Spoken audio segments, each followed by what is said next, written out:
Bismillahirrahmanirrahim, alhamdulillahi rabbil alamin, wa salatu wa salamu ala rasulillah. Alors aujourd'hui, on répond à une question d'un parent, d'une mère qui demande comment est-ce qu'on fait pour répondre à un enfant lorsqu'il nous pose la question « Où est Allah ?» Et ça, c'est une question que beaucoup d'enfants vont poser naturellement à leurs parents. Comment est-ce qu'on fait pour répondre à cette question délicate? Parce que c'est une question qui concerne la foi de l'enfant. Maintenant, on va aborder cette réponse étape par étape. Vous allez comprendre que finalement, c'est une façon logique de répondre à l'enfant. Et si vous le faites de cette façon, ça va beaucoup faciliter la compréhension de l'enfant au fil du temps, surtout lorsqu'il deviendra grand. Donc d'abord et avant tout, c'est d'expliquer à l'enfant que Allah n'est pas comme nous. Et ça, c'est quelque chose de très important. C'est la base même de la aqidah.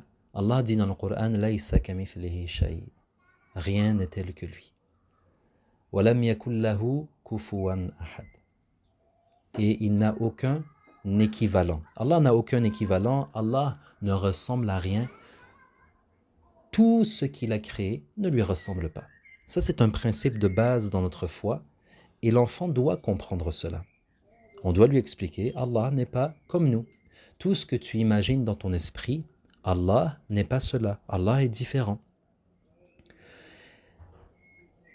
Et puis, on explique à l'enfant que Allah est parfait. Allah existe, Allah est parfait, Allah n'a pas de début, Allah n'a pas de fin, Allah n'a besoin de rien.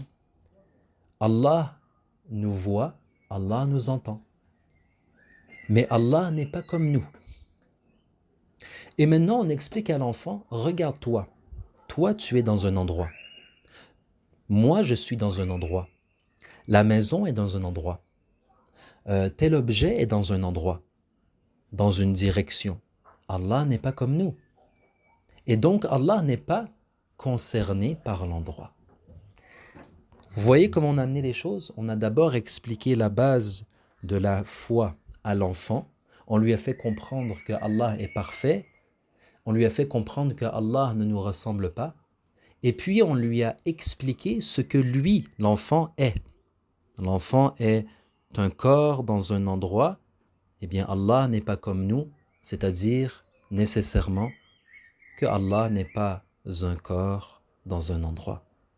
Et ça, c'est une évidence même par la raison, mais c'est aussi une évidence même par la compréhension des textes religieux. On peut aussi par la suite expliquer à l'enfant que l'endroit est une chose créée. Le corps, tous les corps, toutes les créatures sont dans un endroit. Eh bien, avec la création des choses, l'endroit a été créé. C'est-à-dire que l'endroit aussi est une création. Et on explique à l'enfant, on lui dit, Allah existait avant l'endroit. Allah a toujours existé. Allah existait avant l'eau. Allah existait avant le trône, al-arsh. Allah existait avant les cieux. Allah existait avant la terre. Allah existait avant toute chose. Allah existait avant l'endroit. Et une fois que Allah il a créé toutes les choses, y compris l'endroit, Allah ne change pas, car Allah est parfait. Voyez-vous comment on a expliqué à l'enfant étape par étape? Étape par étape. Maintenant, par la suite, on explique à l'enfant, on lui dit, mais tu dois savoir quelque chose. C'est que partout où toi tu es, Allah te voit. Allah te protège. Et on dit d'une façon, à ce qu'ils comprennent, on dit Allah est avec toi. Quand on dit Allah est avec toi, en arabe on dit Allah ma'i ou Allah ma'aka, Allah ma'ana. C'est une parole qui est tirée du Coran al-Karim. Ça veut dire quoi? Allah est avec moi. Ça veut dire que Allah me voit et Allah me protège. Et ça, c'est important pour l'enfant de comprendre que il doit ressentir en lui que Allah, son Seigneur, qui n'est pas concerné par l'endroit, eh bien, son Seigneur le voit, l'entend et le protège. Ça, c'est très important. Afin finalement de lui faire comprendre que peu importe où tu es, Allah te protège. Et peu importe où tu es, avec qui, ou peu importe qui est contre toi, n'aie pas peur, car Allah, ton Seigneur, est avec toi.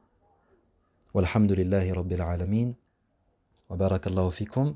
Si vous avez d'autres questions, vous pouvez toujours nous les envoyer. Wassalamu alaikum wa rahmatullah.